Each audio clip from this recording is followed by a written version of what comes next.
Hello and welcome to the Wise Way. This morning I am joined by Turana Ramani, and Turana and I have an awful lot in common. But as usual, I'm not going to take up the airspace because that is not what the Wise Way is about. The Wise Way is all about my guest because that's what I set it up for. So Turana, teeth back in.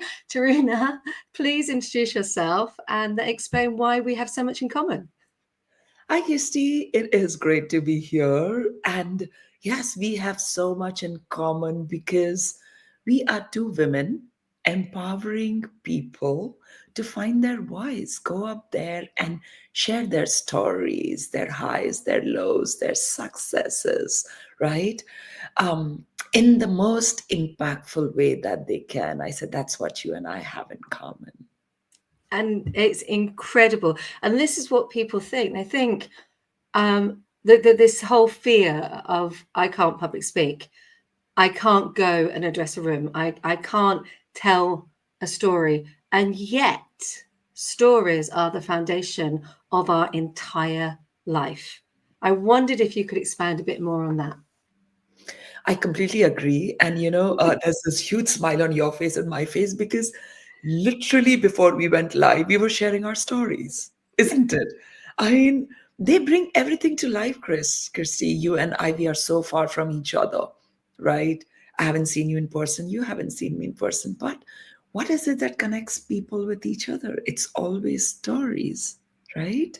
They are the ones that invoke emotions. That emotion could be hope, faith. That emotion could be just that pure happiness. It all comes through stories. It's nothing else but stories, right, Kirsty? Completely. If you think about, and this is where I love it. I mean, we start with our children. We start talking stories to our children, but stories have been passed down. I know one of my coaching techniques. There's your dog. I know one of my coaching At techniques. the time, Kirsty, when I'm like thinking that everything is settled and they are settled, they want to say good morning to another dog outside. And I'm like, oops, sorry about that. Yeah. Please don't apologize. And that's the thing with stories. It's like I use a lot of Shakespeare in my and Stanislavski, and I tell stories. And of course, both of them were great storytellers. But how did you? Because you didn't just, and this is where we want to explain about your story. You didn't just suddenly pop up and launch a business. You came from somewhere. And you've got a whole backstory that I'd love you to tell the audience all about where you've come from and what inspired you to launch the business that you do, empowering your others. And I love the bit that you empower children. So, again, it's about memories now. Let me just put it that way, right? I come from India, Christy. Um, my dad, I've said this before too. My dad was very ambitious for us, all three siblings. We are three of us. He was very ambitious for all three of us. He wanted us to be articulate. I don't just come, I come from India, from a very, very small town. So the kind of exposure that kids in bigger towns get, we could not, right? And English is not our first language either. My dad was ambitious for us. That was one thing, he would make us read books in front of him. He would audio record. I was more interested in the my other siblings, and I remember him audio recording me, asking me to audio record myself, listen to myself speak, and he always had suggestions on how I could improve and stuff. So it all came from home, from me, right? And it was just one of those many things that we do as kids. So it's not like my entire childhood was focused toward this. It was just one of those so many things that I did as a kid. But this is what stuck with me, right? I grew as a speaker. I enjoyed getting on stage. I did debates in school. We had a social club in my town. My dad would encourage me to go up there and host events. So even as a young kid, he kept pushing me towards those things. So again, I say this is not the only thing that I did growing up. It's not like, aha, how cool was I? I was doing, it was just one of those things, but it stuck with me. I come from a family of doctors, and I was the only one who's very clear I didn't want to be a doctor. So um, I was always very creative with things, and I kept sorting through professions. If I may know, I don't want to do this, I don't want to do this. But at that time, no one thought of public speaking as a profession to say, oh, you know what? She wants to be a public speaker or a public speaking coach. So the two things that came together were one, my interest in public speaking, second, my love for children. That's where I started. I started working with children. And when I was coaching them, I wanted it to free flow. I wanted that inner child to just show up rather than me containing them in a box to say, this is how you present yourself, right? And honestly, that became the basis of everything that I do now, Christy. I do not want to make more clones of Tarna Ramani in everything that people do. I do. And I think you'll resonate with me on this because, while you and I, we were talking, you said something, I don't remember it verbatim, but you said something that this is not what I like to do with the people that I coach. And in that instant, that resonated with me because I don't like to put people in boxes to say that, you know what, this is a tight structure that you follow, and guess what, you'll become a great public speaker. So that's not how it should be. Your personality is yours, mine is mine, and that's what should shine out, right? So as Absolutely. coaches, we should only smoothen the edges, fix the things that can be, and then let that personality shine, right? Absolutely. One of the biggest things that we have in the UK is we have lots of different regional dialects. There you go. Now, I have had, and it's worldwide, we all have a accent or a dialect. And we Mhm. also have colloquialisms. That's a good word for me this morning. Whew, I'm quite proud I got that one out. And these become the foundation of how we talk, how we connect.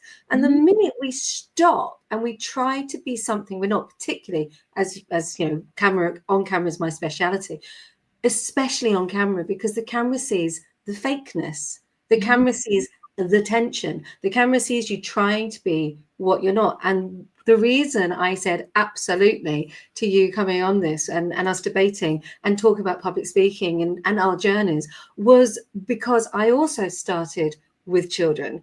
I Wow. started directing and teaching drama to children, which then, as the world moved on to on camera auditions, I started teaching the self tape because at the time, nobody was teaching how to self tape. And of course, then the pandemic came, and from the pandemic, of course, everybody had to go on camera. And for me, it was a natural progression.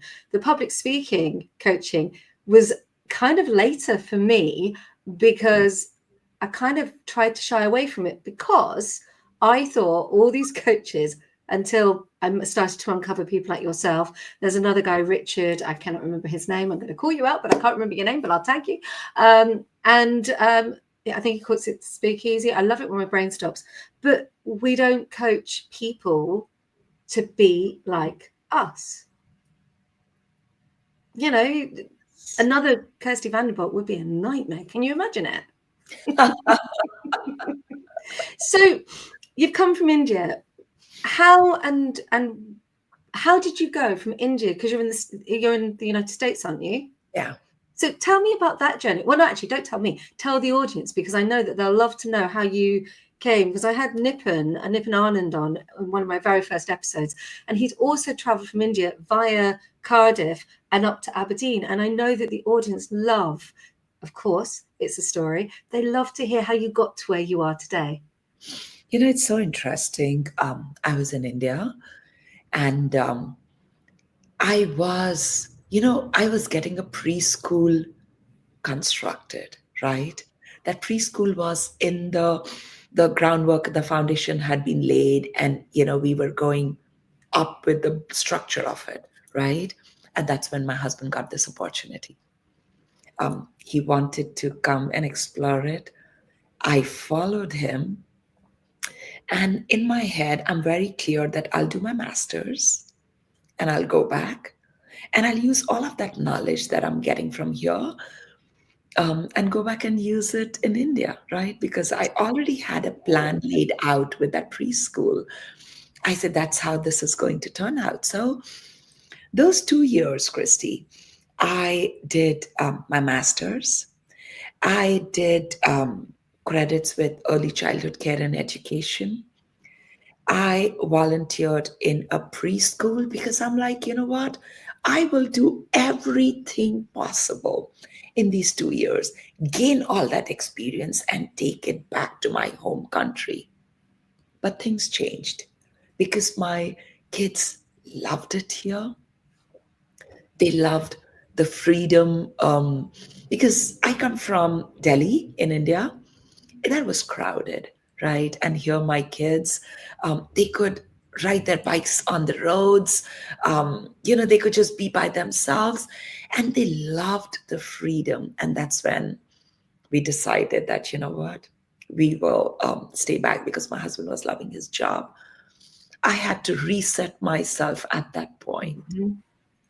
and but God has his plans, and they are beautiful. Can we talk a little bit about, and I know that this happens to so many women, including myself. Mhm. I run a business now because my husband got a job, and now as it happened, we didn't move to the country we were going to move to. But then I found myself, I had resigned from my job, and the pandemic hit, and here I was. What am I going to do? There are a lot of women, and there are men as well, who suddenly find themselves having to switch. They could be a parent returner. They could be somebody who's just their children start school. Could you expand a little bit about the mindset and the switch? Because I know that informs who we are today. Loving the dogs.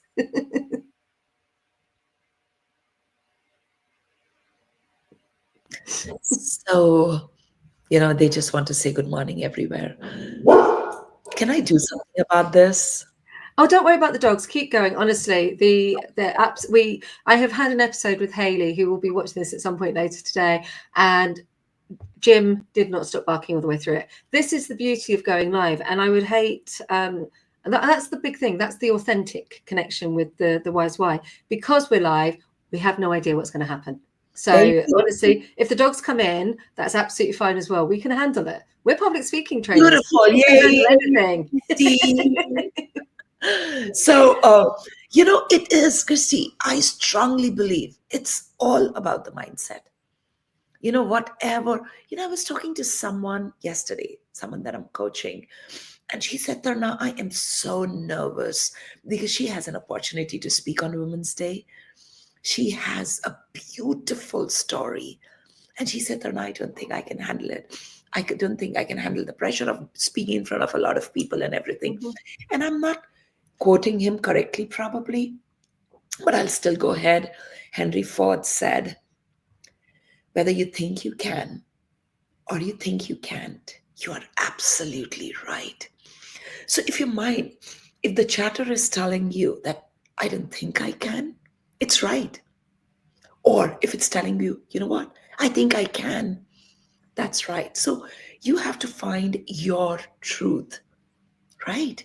Um, Whatever situation that we are in, we have to decide what we want to feed our mind, how we want to hold on to it, and pull it in the direction that is right for us, right? So Absolutely. we've all had roadblocks.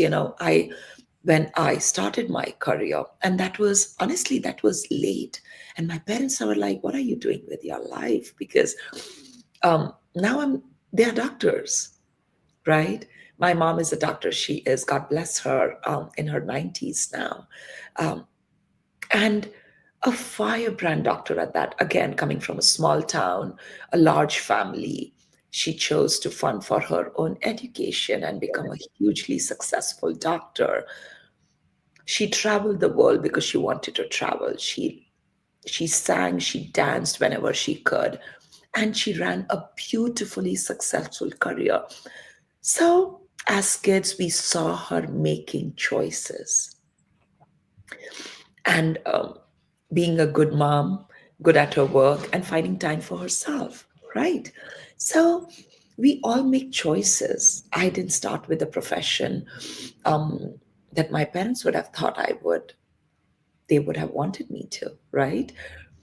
But I had something in me that I had to train in a direction that I could make a career out of, right, Kirsty? Then Hmm. there were roadblocks. COVID came, it hit all of us. We had in person sessions at that time. I had to quickly redo curriculums so that we were going online. Right. COVID also, when COVID happened, people became insecure about so many things, their jobs, to their social presence, to, as you say, their online presence, Mm. and we as coaches had to reset ourselves to see what best we can do to empower these people. So my story is not unique. We've all been through those lows and had to really do our best to reach our highs in that moment that we were, right? So you talked about we all talk about mindset. You know, if you Henry Ford quote, I absolutely adore that. And mindset is fundamental. And yesterday, it was like I had the choice because I got to speak at an event yesterday, and I had the choice to share something extremely personal, or I had the choice to just pitch for my business. And I decided to share something extremely personal, and that meant I had to control my emotions, but I was in control because I'd set that mindset that I was going to share it. But mindset. I know 100% I could not run a marathon, and yet you have. So I wondered if you could expand a bit more about the connection with your mindset and how. I mean, it wasn't just one, was it? You've done quite a few marathons. I have. They've all been all half marathons, right? But Christy, it comes from someone who could never imagine running a marathon. Never. My friend, my best friend, she's no more now, she pulled me into it. And my attraction was to be with my friend. Marathon was not on my list. It meant that her and I could spend more time together, right? And I could just follow where she was leading me with the idea of a marathon. So it was, she would set the goals, I would literally follow those goals. And I was just happy discovering a stronger, physically stronger me. But it's not something, and I started this in my 40s. I'd never done anything like this before. Anyone who knew me before would like, Turana, she is so lazy, is what people would probably call me, you know. And I would really, when I would be with friends, I would literally plunk on the couch and get comfortable, get a comforter, and that was me. For me to get up and run, in my mind, was a huge deal. And I went on to do a few very fancy ones. That was my second attraction. She would literally pull me into, do you want to do, it was, it was a beautiful one in Vegas that I did, and then I did it in Washington too, where there would be live bands playing throughout. How cool, right? Vegas at night on the strip. How cool. So she would attract me with those kind of things. Disney, very cool. She would attract me with those kind of things. But that could not sustain me for those 13.1 or 2 miles, right? I learned quickly that I don't want to compete with anyone. I want to compete with myself. Every mile that I'm crossing is a personal achievement. Because at the end of the day, I had to push my body to reach the finish line. First time when I did, I literally sank on that finish line and I was crying. And I was like, Tarna, you did it? Really? You? Right? And then the thrill that comes with every mile that you cross, the thrill that comes with that realization that you've crossed the half for time, half for the 6.1, the thrill that comes with the end of it. And then when people look at you, oh, you did a marathon, in your head, how you struggled with every step towards the end, how every minute towards the end, you're like, "Ah, I don't think I can do it. Why don't I get on the side?" Because I'm not the runner, Christy. That's what I want to bring here. People think Okay. it's really cool that I did it, but I'm not that kind of a runner um who is preparing for it 6 months in it. That's not me. But in the 3 months, 4 months that I'm doing it, I put my heart, my soul, my mindset, I reset it to do it. And I enjoy the experience. And I give that gentle pat to myself to say, you know what, Tarna? You did it once again. Enjoy it.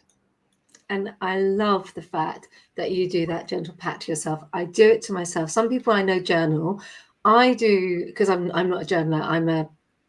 I'd spend too much time trying to work out how to spell the word being dyslexic. So I actually do. I say what I want to say, and I do that pat on the back a lot because it's like, really, I've done that.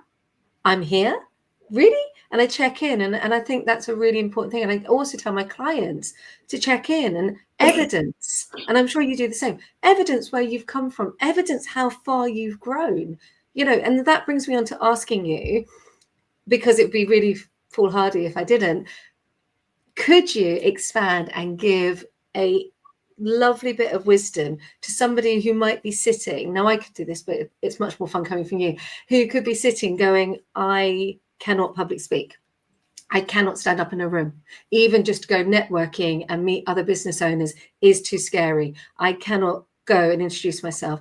Can you give a bit of advice to somebody who is absolutely petrified? You know what I like to do, Christy? When someone comes to me, I make them do an exercise. I say, let's re-find you first. I mean, if you're going to a networking event, you've clearly done something in life that you are going to be there, right? I understand you're scared. I understand you don't want to be there, but you've clearly achieved something for you to be going to that networking event or being called to speak somewhere or even at work. I said, let's re-find you first. So I told them, I said, tell me who is this woman sitting in front of me? And then they come up with, oh, I've been working in this field for the last 5 years. I said, wow, what else? So everything that they have within them that they don't air out, right? Show the sunlight to. I ask them to talk about it. I want them to put it down. I want them to stare at it, read it. And then I say, you have to believe in yourself. No one else will believe in yourself if you're not believing in yourself. So the first thing is reintroduce yourself to yourself that this is the person who's going to that networking event, not someone who's scared, shy, hesitant, does not want to show up. Not that person. This person who has some success story is the person who's going to that. So should that person not go there? So it is, I tell them that I could coach you on the best techniques, but if I can't help you with your mindset, it's not going to show up. You're not going to show up in your best, as your best version, right, Christy? So Absolutely. I mean that's what I start off with. I said, please find yourself. Look at yourself. See what has brought you to this stage in your life. What have you done to be here? How much have you studied? The experiences, the knowledge, the years of hard work. That is the person that has to show up every single time. I love it because I do exactly the same thing. So I'm standing here Really? going, I of knew you course, would of course I resonate do. with this.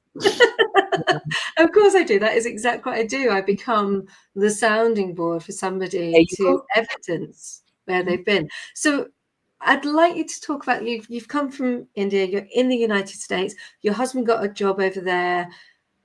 Who's inspired you along the way? Sounds very cliched, but my mom and dad in different ways. Yeah. My mom is a free-spirited woman, Kirsty. She is, her love for life is amazing.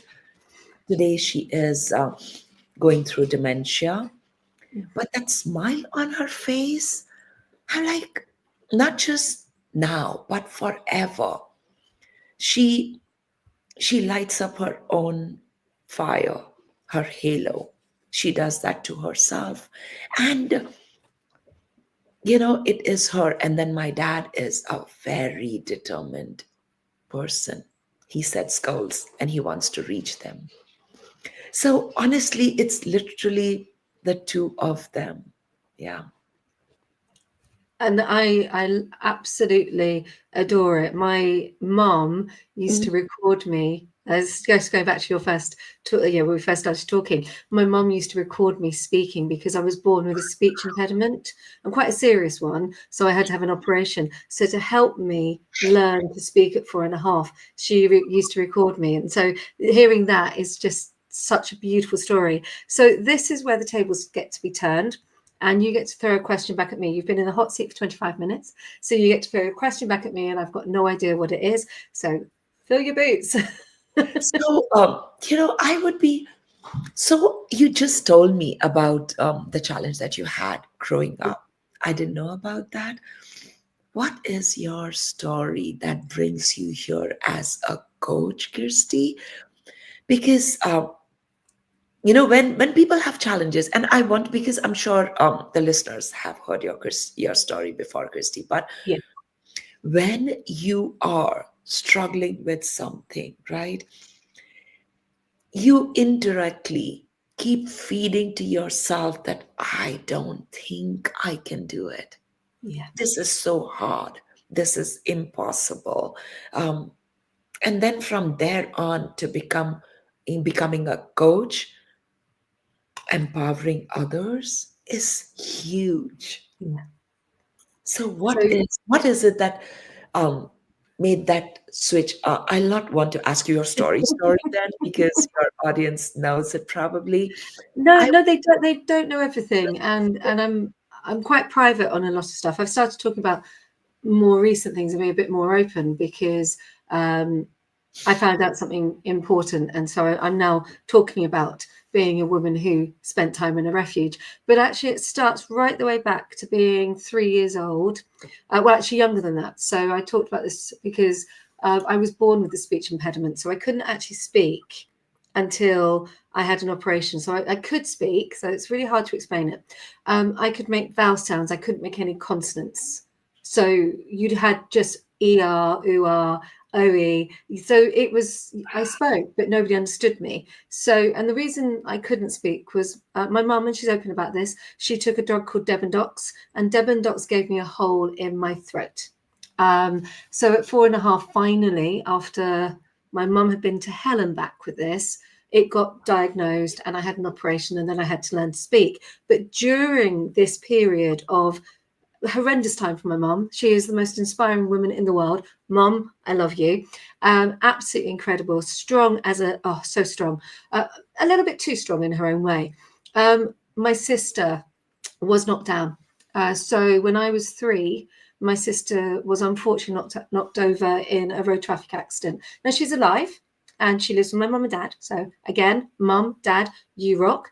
And she has a son, but well done, mum and dad. Well done, Lisa. And that had a massive impact on us as a family, and a huge. My sister had to learn to walk, learn to talk. She was in a coma for 10 weeks. She came out of that. As I go into hospital to have the operation to learn to speak. So my mum and we were in a council house. We didn't have any money. We used to hide from the Coleman. So we couldn't pay the bills. She had 3 kids. Dad worked 2 jobs. Really inspiring family. Love them to pieces. And Mum managed to scrape together, and I mean scrape together, money to send us to the Grove School of Dancing. Now, the Grove School of Dancing was run by Lorna McGrath, and Lorna realised that speech therapy wasn't going to work for me, but she realised that I loved performing. She realized that I could express myself through music. The limitation of my voice didn't matter. I could still express myself. And she took the time to teach me. And with my mother recording me for Lambda exams and Lorna carefully teaching me to speak, I spoke for the first time in public, saying lines and squares by A. Milne and won an award. And I was 6.5 years old. And that is my story. Then at about 7.5, 8, not long after that, I got picked up by an agent. And then the rest of it is I became an actor. And from an actor, I walked away. I got married. Yeah, we won't talk about that one. And eventually I ended up where I am today with the most amazing husband, the most amazing supportive family, and the most amazing daughter. So my journey wasn't without trauma. And if I can't acknowledge that I had trauma in my childhood, I wouldn't be able to help my clients. So I hope that's answered your question a little bit. It did. And I am like, wow, people Yeah. hold on to things that don't go right in their life, Kirsty, and it becomes their big story, right? For anyone who makes something out of it, you know, I I just feel very happy talking to such people who find their way out of situations that So happen. I'm going to do something which I don't normally do, but I would like you to finish this podcast with telling people how they can get in touch with you and the kind of people that you help. And we'll close there because I think it's really important because we can support each other. We're in two different countries. You're over there in the States, I'm here in the United Kingdom, but together we can empower our clients. So please tell people, because this will be on YouTube, it is on YouTube, it is on LinkedIn. How can people find you and who are the people you help? Christy, well, first of all, that is sweet because we all have our own spaces, you We know. do. There is no possible way that I can fight for yours and you can fight for mine. That kind of mindset in itself is self damaging. Right. So, thank you for putting it out there. And for anyone who wants to reach out to me, you can reach out to me on LinkedIn. My name is there at the bottom of the screen. The kind of people that I like to help is two kinds of people, if I may put it. You know, I had not thought about this as how to, but I like to I like to sift through and then come up with something like clean on stuff. Two kinds of people. First, the kind of people who don't believe in themselves, people who can do a lot more if they believed in themselves. Um, those are the kind of people I love to work with. The second kind, who have opportunities on the door or who want opportunities at their door. So those are the second kind that I can help because your voice is your power. So all your skills, your experience will only get you so far.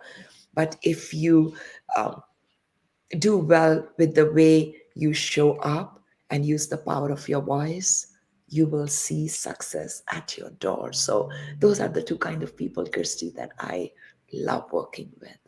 Brilliant. Thank you so much for your time today. I have really, more importantly, thank you for reaching out because I have been looking for somebody in my field to have this conversation with for a while because I do believe there is plenty of space for everyone. Thank you.